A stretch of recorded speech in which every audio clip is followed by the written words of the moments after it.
దేవుని పరిశుద్ధ నామమునకు మహిమ కలుగును గాక. ఆమేన్. హల్లెలూయా. ఈ పరిశుద్ధ పునరుద్ధాన దినమందు దేవుని సన్నిధికి చేరువచ్చిన మీ అందరికీ యేసయ్య నామములో దైవాశీస్సులు శుభములు కలుగును గాక. ఆమేన్. పరిశుద్ధ బైబిల్ గ్రంథంలో నుండి ఆదికాండము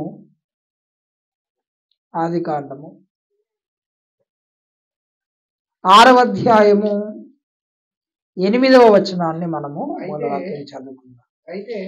అయితే నోవహు యెహోవా దృష్టి యందు కృప పొందిన వాడాయను.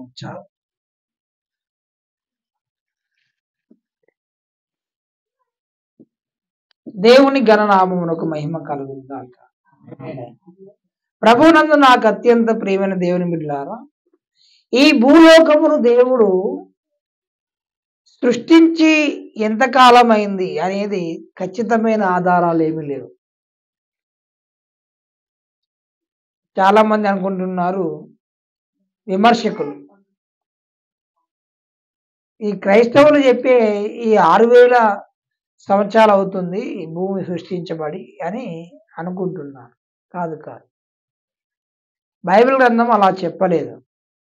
6000 సంవత్సరాల క్రితమే దేవుడు భూమిని సృష్టించాడనేది బైబిల్ గ్రంథంలో లేదు. దేవుడు ఈ ఆకాశములను భూమిని సృష్టించిన కొన్ని వేల కోట్ల సంవత్సరాల తర్వాతనే దేవుడు మానవ జాతిని సృష్టించాడు. అది మానవ జాతిని సృష్టించి దేవుడు 6000 సంవత్సరాల చిల్లర అవుతుందండి. అది ఆదికాండములోని 1వ అధ్యాయం 1వ వచనానికి ఆదికాండములోని 2వ వచనానికి మధ్యలో ఎన్ని కోట్ల సంవత్సరాలు జరిగిందో తెలియదు. ఎందుకంటే ఆదికాండము 1వ అధ్యాయం 1వ వచనంలో ఏముంది? ఆది యందు దేవుడు భూమి ఆకాశములను సృజించెను అని రాయబడి ఉంది. ఇంగ్లీష్ బైబిల్లోనైతే in the beginning God created the heavens and the earth అని రాయబడి ఉంటుంది. అంటే మొదట దేవుడు ఆకాశములను చేశాడు, ఆ తర్వాత భూమిని సృష్టించాడు. తెలుగులో కొంచెం మాట్లాడడానికి సౌలభ్యంగా ఉంటుందని తెలుగులో ట్రాన్స్లేషన్ చేసినప్పుడు మాత్రం భూమి ఆకాశములను సృజించనని రాశాడు. మెట్టుకు ఎందుకు ఆ మాట అనవలసి వచ్చింది? 1వ అధ్యాయం 1వ వచనంలో దేవుడు ఆది యందు దేవుడు భూమి ఆకాశం సృజించెను అని అన్నాడు. 2వ వచనంలోనేమో భూమి నిరాకారముగాను శూన్యముగాను ఉండెను అని ఉంది. దేవుడు నిరాకారముగా ఉండున్నట్లు భూమిని చెయ్యలేదు. ఎలా చేశాడు అంటే సాకారముగా ఉండేటట్టుగా చేశాడు. ఒక మంచి షేప్లో ఉండేటట్టుగా దేవుడు చేశాడు. యెషయా గ్రంథములో గతంలో మనం చాలాసార్లు మనము చెప్పుకున్నాము. యెషయా గ్రంథము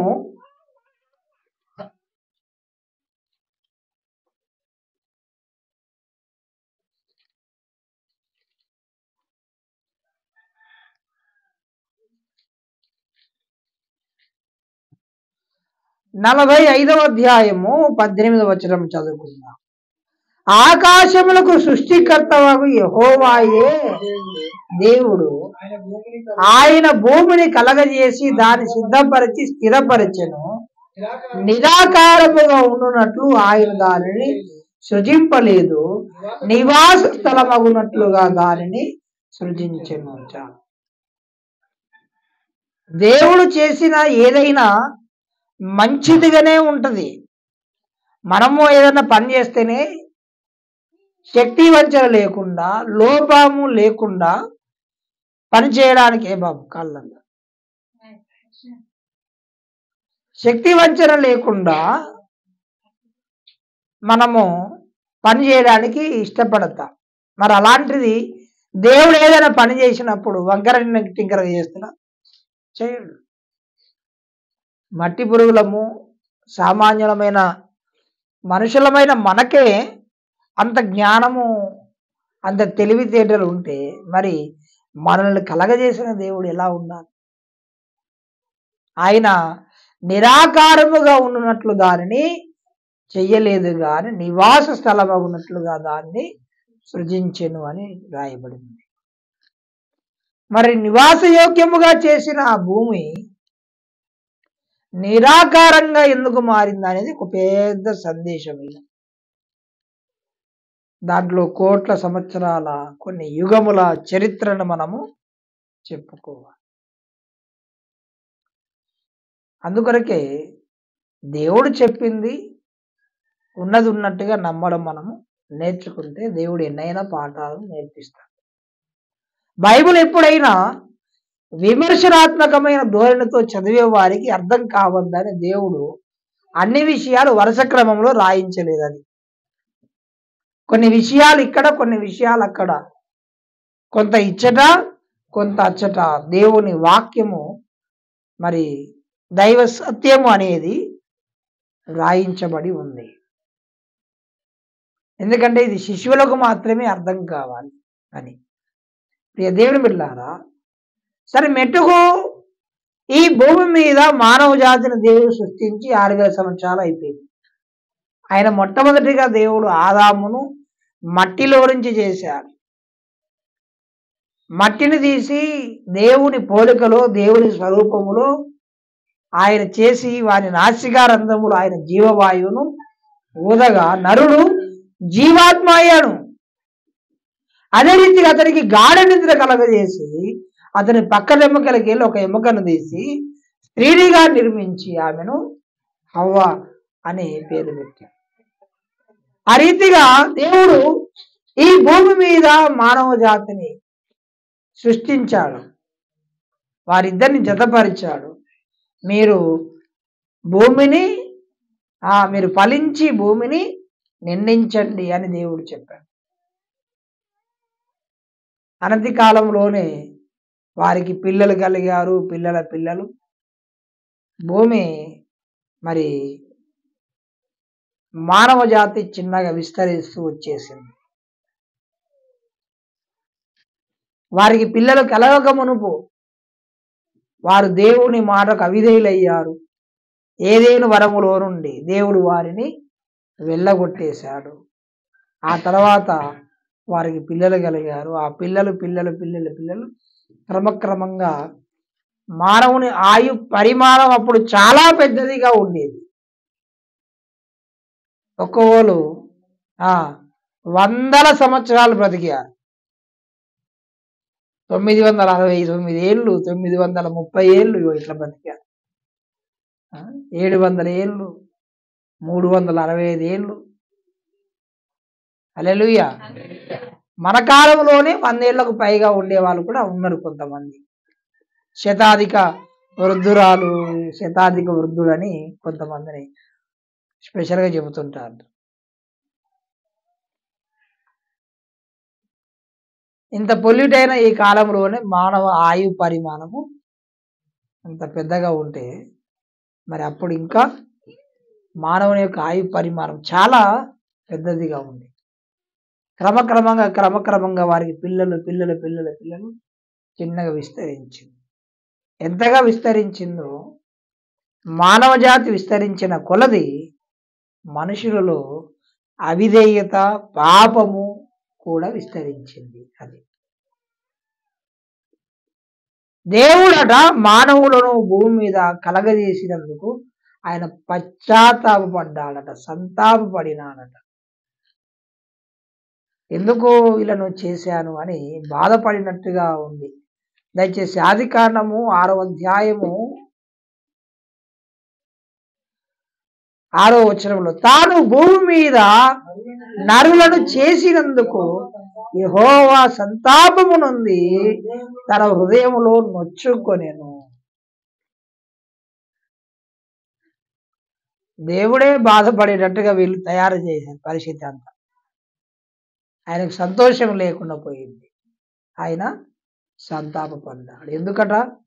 5వ వచనం చూడండి.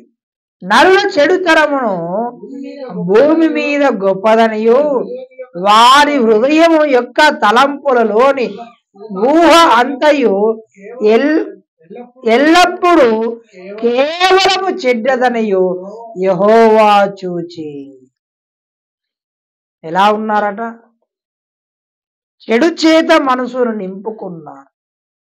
మనసు నిండా చెడుతనమే, చెడు ఆలోచనలు, చెడు ప్రవర్తన, చెడు ప్రవృత్తి.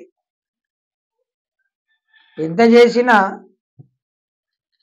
మనుషులు తమ నడవడికను మార్చుకోలేకపోతున్నారు.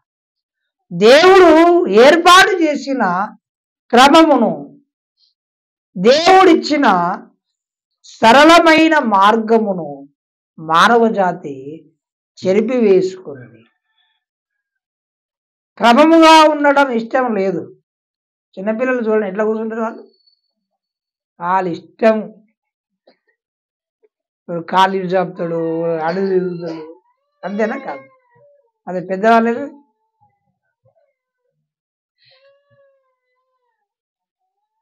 పెద్దవాళ్ళైతే కొంచెం జాగ్రత్తగా కుదరు. మరి దేవుడు భూమి మీద మానవులను కలగజేసినప్పుడట ఒక క్రమమైన మార్గమును వారికి ఉపదేశించాడు. వీళ్ళు ఏం చేశారట? 12లో 11వ వచనం చదవండి. భూలోకము దేవుని సన్నిధిని చెడిపోయి ఉండెను, భూలోకము బలాత్కారముతో నిండి ఉండెను. దేవుడు భూలోకమును చూచినప్పుడు అది చెడిపోయి ఉండెను. భూమి మీద సమస్త శరీరులు తమ మార్గమును చెరిపి వేసుకొని ఉండిరి. ఈ విషయాన్ని గమనించండి. తమ మార్గమును అంట వారు ఏం చేసుకున్నారట? చెరిపి వేసుకున్నారు. ఇది అద్దు మాకు, ఇట్లా మేము ఉండము అని. ఇట్లా ఉండడం మాకు కుదరదు. మరి ఎట్లా ఉంటావు? నా ఇష్టం వచ్చిన అది వంకర టింకర ఉండు, నాకు అది కాదు, కరెక్ట్ కాదు. మనం ఉండాలి, నాకు ఇట్లనే కరెక్ట్ అనిపిస్తుంది. మనుషులకు క్రమము నేర్పించడం చాలా కష్టం అవుతుంది. ఒకనికి సైకిల్ దొక్కాలని ఆశ బాగుంది ఒక పిల్లగానికి, కానీ వాళ్ళ నాయనకు చాలా వాని మీద ప్రేమ. వీడు ఏడ కింద పడి కాళ్ళు కలిద కొట్టుకుంటాడు అనేసి ఇవ్వట్లేదు. నాయన ఒకసారి సైకిల్ నీకెందుకురా ఆయన చెప్పి ఎలా కొడతాడు, ముట్టుకుంటే కథ కొడతాడు. ఇప్పుడు లేనప్పుడు ఏదన్నా దాన్ని ట్రై చేద్దామనంటే ఎప్పుడు బయటికి పోతే తీసుకొని పోతాను, ఇంటికి పోతే ఇంట్లోనే ఉంటాను, కనుక ఇక తొక్కడం కుదరట్లేదు అనేసి ఇక వాడు సమయం కొరకు కనిపెట్టుకుని ఉన్నాడు పిల్లగాడు. ఒకనొక సమయం వచ్చింది, వాళ్ళ నాయన ఊరికి పోవాల్సిన సమయం వచ్చింది. ఇక ఊరికి పోతే బస్సుకో లేకపోతే బండికో వెళ్ళాలి కదా అని సైకిల్ ఇంట్లోనే పెట్టి వెళ్ళాడు. అలా దూరం పోయి మళ్ళీ ఊరికి వచ్చి ఆ సైకిల్ అటక మీద పెట్టి కట్లు కట్టి, ఎందుకంటే ఇంట్లో ఉన్నవాడికి సంగతి తెలుసు, వీడు అసలే చెడుగు చిచ్చని పిడుగు అనేసి దానికి కట్లు కట్టి వెళ్ళిపోయాడు కదా. వాళ్ళ నాయనాడు వెళ్ళి బస్సు ఎక్కి బయటికి పోయింది చూసిండు. వీళ్ళమ్మ ఏదో పని మీద ఉన్నది, చిన్నగా అది ఇది వేసుకొని ఎక్కి పైకి ఎక్కి అటకెక్కి దానికి కట్లు తెంపుతా అంటే ఆ సైకిల్ వచ్చి కింద పడ్డది. కింద పడ్డాక ఇక వాడికి ఇక చిన్నగా వచ్చి ఏం రాసేదా, ఏం లేదమ్మా అన్నాడు. మొత్తానికైతే సైకిల్ దొక్కిండు, మళ్ళీ తీసుకొచ్చి అడవి ఇచ్చిండు. నాయన వచ్చినాక ఆయనకు డౌట్ వచ్చింది, ఏదో కొంచెం తేడాగా ఉన్నదని మళ్ళీ సరి చేసుకొని వెళ్తున్నా. వీడు ముందు గురికొచ్చి అంటే వీడు మెచ్చుకుంటాడు కావచ్చు, డాడీ నాకు సైకిల్ దొక్కుడు వచ్చిందన్న. ఏ విధంగా సైకిల్ దొక్కుడు వచ్చేసింది. అవునా, దొక్కరా మరి అవన్నీ సైకిల్ ఇస్తే వాడు మంచిగా ఉన్న సైకిల్ను ఇట్లా హ్యాండిల్ ఇట్లా తిప్పి తొక్కుతాడు. అరే ఇదేంద్రా తొక్కుడు అనంటే లేదు డాడీ ఇట్లనే నేర్చుకున్నాను నేను అని అంటున్నాను. అంటే అది ఎప్పుడైతే కింద పడ్డదో కింద పడగానే హ్యాండిల్ ఏమైంది, రివర్స్ అయింది. నాకు ఇక్కడ నేను దొక్కొస్తుంది అట్లా. అది అట్లా కాదురా ఇట్లా దొక్కాలి అని అంటే లేదు నాకు ఇక్కడే అలవాటు అయింది. ఇక మనుషుల జాతి మానవ జాతి కూడా దేవుడి సన్నిధిలో అట్లే ఉంది. దేవుడు ఏర్పాటు చేసిన క్రమమైన మార్గమును చెరిపివేసుకున్నా. భార్య అయితే భర్తకు ఏం చేయాలి, లోబడి ఉండాలి సమస్త విషయంలో. భార్య ఏమంటది, అదే లోబడతాం, మా ఇంట వంట లేదు మరి నేను లోపడతానా అని భార్య అంటారు. భర్త అయితే భార్యను ప్రేమించవలేను అని అన్నాడు. అది ఎట్లా ప్రేమిస్తాం సార్ అని వాళ్ళు. పిల్లలైతే తల్లిదండ్రులకు విధేయులై ఉండాలన్నాడు. ఒకప్పుడు తల్లిదండ్రులకు పిల్లలు భయపడేది, ఇప్పుడు పిల్లలకే తల్లిదండ్రులు భయపడే పరిస్థితి వచ్చింది. వీడు ఏమంటే కదే డాడీ ఇది కావాలి అంటే తీసుకొచ్చి ఇచ్చాడు, లేకపోతే ఇల్లంతా మొత్తం అంగడి బజార్. ఇక వాడు ఏడుతానని వీడు చేయడం అన్నీ. ఏడితేనే ఇవన్నీ ఇస్తారు అని వాళ్ళకి అర్థమయ్యి వాళ్ళు ఏడుసు మొదలు పెడతారు అన్నట్టు. హల్లెలూయా. ఒక క్రమమును దేవుడు ఏర్పాటు చేస్తే దాన్ని మానవ జాతి ఏం చేసిందంట, చెరిపి వేసుకొని అక్రమంగా నడుస్తుంది. నరుల హృదయాలోచన బాల్యము నుండే కేవలము చెడ్డది, వారి ఊహ అంతయు కేవలము చెడ్డది. భూలోకము దేవుని సన్నిధిని చెడిపోయి ఉన్నది. ఇదంతా చూసి దేవుడట సంతోషపడ్డా, సంతాపపడ్డాడట, అంటే ఏడ్చాడని. ఎప్పుడైనా మీ తల్లిదండ్రులు మిమ్మల్ని బట్టి ఏడ్చే పనులు చేశారా? వీడు ఇట్లా చేసేది లేకుండే, వీడు ఇట్లా చేసేది లేకుండే అని ఎప్పుడైనా మీ తల్లిదండ్రులు ఏడిపించే పనిని మీరు చేసి ఉంటారా? చేశారా?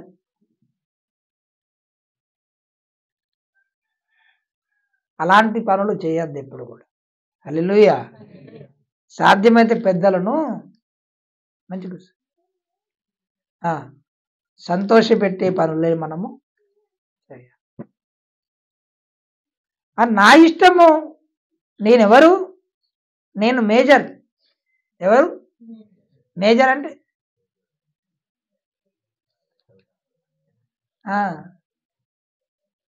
అంటే నా ఇష్టం, నీ ఇష్టం కుదరదు.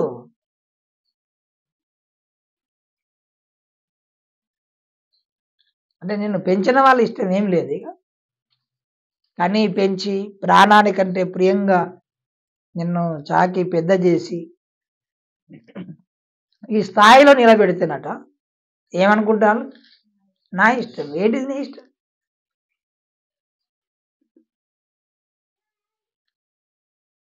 దేవుని బిడ్డలారా, అంటే నీ ఇష్టము కూడా పెద్దలను సంతోషపెట్టే విధంగా ఉన్నప్పుడే అది నీ భవిష్యత్తుకు ఆశీర్వాదకరం. ఇష్టం ఉండద్దని అనట్లేదు, ఇష్టం ఉండొచ్చు, కానీ నీ ఇష్టము కూడా పెద్దలను సంతోషపెట్టే రీతిగా. దేవుని బిడ్డలారా, భూలోకమంతా ఈ చెడిపోయిన కాలం తర్వాత సమస్త శరీరులు తమ మార్గమును చెరిపివేసుకున్న సమయంలో భూమి మీద నరులను చూసి దేవుడు సంతాపం పొంది హృదయములు నొచ్చుకునే ఆ సమయంలోనట భూమి మీద ఒక మనిషి మాత్రము యెహోవా దృష్టికి కృప పొందిన వాడిగా ఉన్నాడట. హల్లెలూయా. అంటే నువ్వు అందరిలాగా ఉన్నట్టు దేవుని దృష్టిలో ఒక ప్రత్యేకమైన వ్యక్తిగా, దేవుడు కోరుకునే వ్యక్తిగా మనం ఉండాలి. భూలోకం అంతా ఎట్లున్నదన్నా కావో పియో మజాకరు అనే సిద్ధాంతంలో ఉన్నారు. నా ప్రాణమా తినము రాగము సుఖించుమనే సిద్ధాంతంలో ఉన్నారు. మనం కూడా దాంట్లోనే ఉండాలని అనుకునేది కాక, నీ చుట్టూన్న ప్రజలు ఏ రీతిగా ఉన్నా నీవు దేవుని దృష్టికి నీతిమంతుడవుగా ఉండాలి. అది హల్లెలూయా. నీవు దేవుని కృప పొందేవాడవుగా ఉండాలి, దేవుని అనుగ్రహమును పొందుకునే వారముగా ఉండాలి. అంతే తప్ప నా ఇష్టమని ఒకవేళ నోవహు కూడా అనుకుంటే, నోవహు దేవుని కృపను పొందుకునేవాడు కాదు. ఏమన్నాడు చూడు అతని గురించి 7వ అధ్యాయం 1వ వచనము, యెహోవా ఈ తరములో నీవే నా ఎదుట నీతిమంతుడవైనట చూచితిని గనక నీవును నీ ఇంటి వారును ఓడలో ప్రవేశించుడి. నీవే నా ఎదుట నీతిమంతుడవై ఉంటుంది అంటే నీవు గనుక నీతిమంతులమై ఉంటే, మనము గనక దేవుని దృష్టిలో నీతిమంతులమై ఉంటే, కొన్నిసార్లు మనలను బట్టి మన కుటుంబము కూడా దేవుని సన్నిధికి రావడానికి, దీవెన పొందడానికి, క్షేమము పొందడానికి, రక్షణ పొందడానికి ఒక అవకాశం కల్పించిన వారము అవుతాం. హల్లెలూయా. ఇంజనే పట్టాలు తప్పిందనుకో అమ్మా, ఇంజనే పట్టాలు తప్పిందనుకో, భోగిలన్నీ ఏమైతే అవి పట్టాలు ఇంజన్ ఉంటాయా? మనము వేసే తప్పటడుగులు మన వెనుక మనల్ని ఫాలో అవుతున్న వారికి అవి ఒక శాపంగా మారుతాయి. కనుక మనం ఎలా నడవాలి? క్రమంగా నడవాలి. ఇక్కడ నీ కుటుంబము నా ఎదుట నీతిమంతుడిగా ఉన్నదనని చెప్తున్నాడు. ఏమన్నాడు? నీవే అని అక్కడ వాకు ఎత్తన దీర్ఘం ఇచ్చి చెబుతున్నాడు. అంటే నీ ఒక్కడివే అని, నీవే నా ఎదుట నీతిమంతుడవై ఉండుట చూచి. దేవుని దృష్టిలో నోవహు నీతిమంతుడయ్యాడు కనుక అతని కుటుంబాన్ని దేవుడు ఏం చేశాడు? రక్షించడానికి ప్రయత్నం చేశాడు. దేవుడు చెప్పాడు నోవహుతో, నోవహు ఒక పెద్ద ఓడను చేయి, ఓడను చేసి ఈ సమస్త జీవరాశులందరినీ అన్నిటినీ అందులో అట్టి పెట్టేటట్టుగా నీవు, తర్వాత నీ భార్య, నీ కుమారులు, కోడళ్ళు అందులో వెళ్ళండి అని అన్నా. 100 సంవత్సరాలకు పైగా, దాదాపు లేకపోతే 80 సంవత్సరాలు కావచ్చు, పర్టికులర్ సమయం ఏమి రాయించలేదు దేవుడు. ఆ ఓడ చేస్తున్న ఆ క్రమంలో నోవహు ప్రకటన చేశాడట, అరే మీరు కూడా రండి మాతోని, జలప్రళయం రాబోతుంది, దేవుడు ఈ భూమి మీద ఉన్న మానవాళిని అందరినీ, ఈ భూమి మీద సమస్తమును ఆయన నాశనం చేయబోతున్నాడు అనంటే ఏంటిది? వర్షమా? అది ఎట్లుంటుంది? అరే పైనుంచి నీళ్లు పడదు. అవును పడని, పైనుంచి నీళ్లు పడితే నేను ఎగిరి గంతులు వేస్తా. లేదు నీళ్లు పడి మునిగిపోతామా? ఇప్పుడు 6 అడుగులు ఉన్నా నేను, 6 అడుగులు ఎత్తు వస్తే 8 అడుగుల చెట్టు మీద ఉంటా నేను, 10 అడుగుల ఇల్లు మీద ఉంటా. లేకపోతే కొండలు లేవా, గుట్టలు లేవా, పర్వతాలు లేవా, వాటి మీద పోయి ఉంటాం అన్నారే తప్ప మారు మనసు పొందిన వాళ్ళు లేరు. చెప్పి చెప్పి చెప్పి చెప్పి యాస్టకు వచ్చి ఆఖరికి ఆ సమయం రానే వచ్చేసింది. దేవుడు ఆ ఓడలోనికి సమస్త జీవరాశులు వచ్చేటట్టుగా అనుమతించేశారు. అన్ని వచ్చినాయి జతలుగా. తర్వాత వీళ్ళు కూడా వెళ్ళారు, ఓడ తలుపు మూసేశారు. 40 రాత్రింబగళ్ళు వర్షం పడింది కదా, మామూలుగా పడలేదు. ఇక మొత్తము భూమి మొత్తము నిండిపోయింది.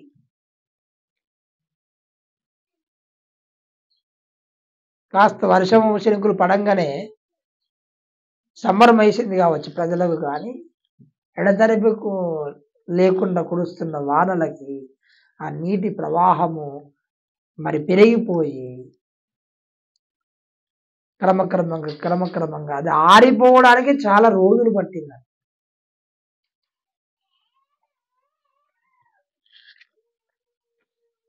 హల్లెలూయా.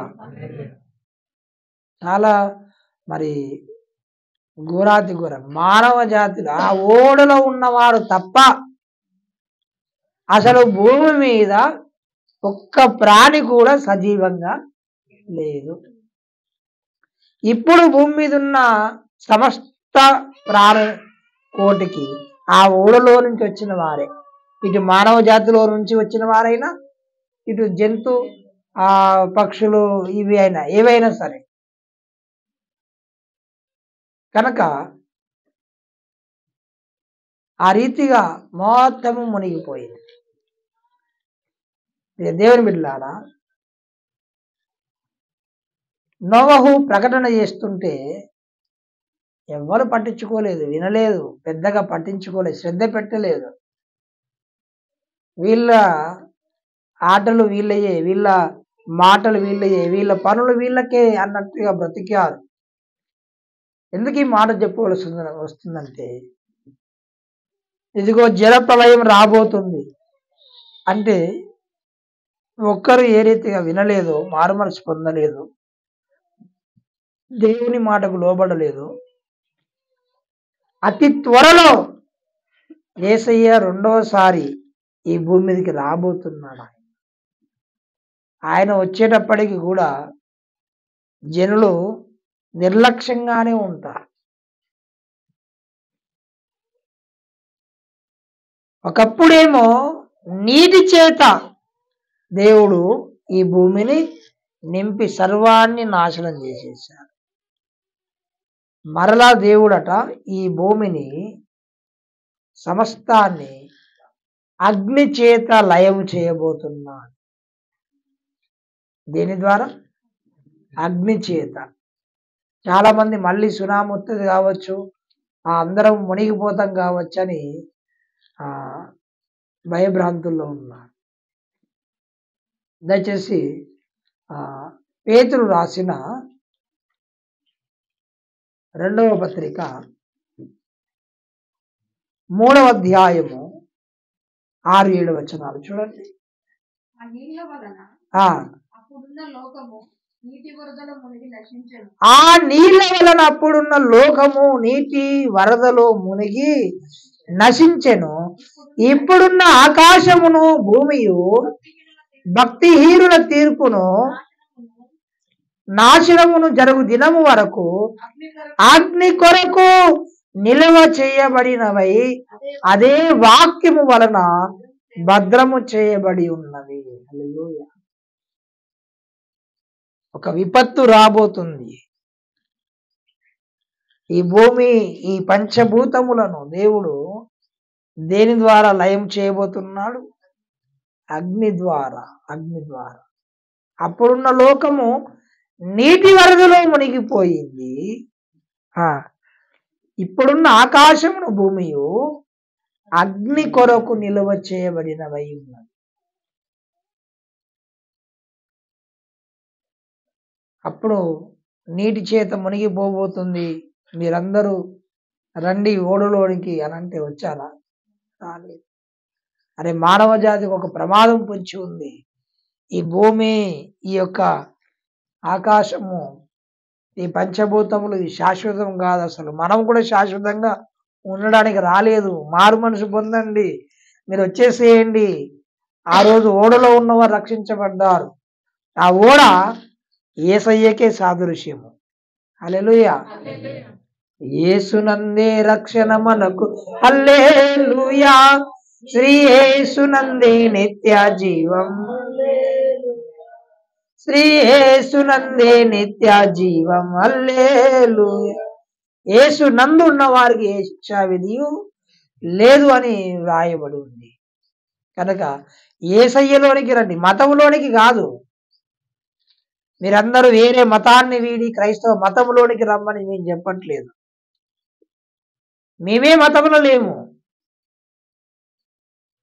దేవుడు ఏర్పాటు చేసిన మార్గములో అందరూ రమ్మని చెబుతున్నా.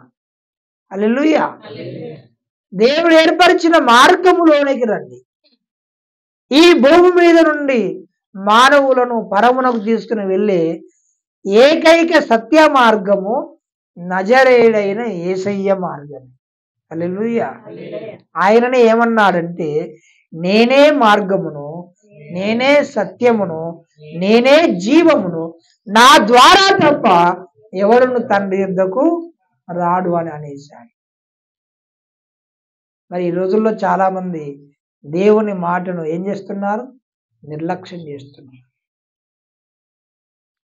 జనులట నోవహు ప్రకటన చేసినప్పుడు అంటే ఏం చేశారట చూడండి ఒకసారి.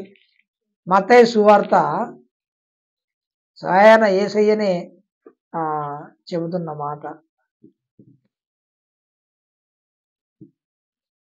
24వ అధ్యాయము 37వ వచనం.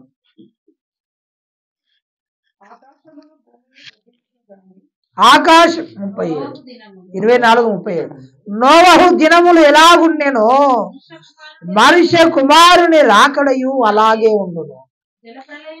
జల ప్రళయమునకు ముందటి దినములలో నోవహు ఓడలోనికి వెళ్ళిన దినము వరకు వారు తినుచు త్రాగుచు పెళ్లి చేసుకొనుచు పెళ్లికిచ్చుచు నుండి జల ప్రళయము వచ్చి అందరిని కొట్టుకొని పోవు వరకు ఎరగకపోయిరి. అలాగుననే మనుష్య కుమారుని రాకడయు ప్రకటింపబడ్డాది. మారు మనసు పొందండి అని ఎవరు వినలేదు. వాళ్ళకి ఏమైనా తినాలి, తాగాలి, ఎంజాయ్ చేయాలట.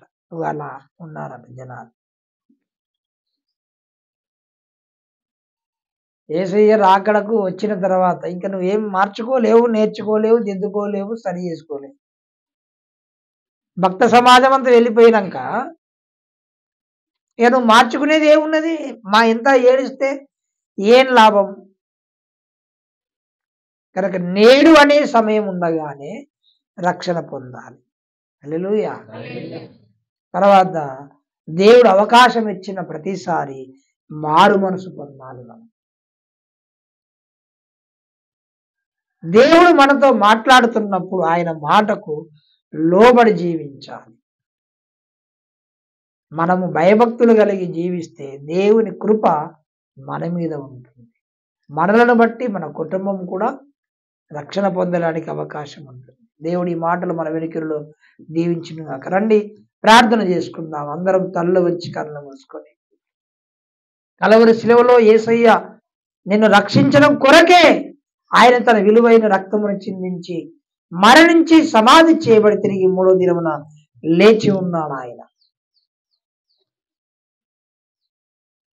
కనుక అవకాశం ఉన్నప్పుడే దేవుడు తన వాక్యమును ఉపదేశించుచున్నప్పుడే ఉపదేశకుల ద్వారా, కాపరుల ద్వారా, బోధకుల ద్వారా, ప్రవక్తల ద్వారా, అపోస్తలుల ద్వారా దేవుడు తన వాక్కును పంపించుచున్న ప్రతిసారి మనం దేవుని మాటకు లోబడి విధేయులమై ఆయన ఎదుట మారు మనసు పొందుదాం. ఒకానొక సమయం వస్తుంది, ఆ రోజున నువ్వు మార్చుకోవడానికి కూడా అవకాశం ఉన్నది.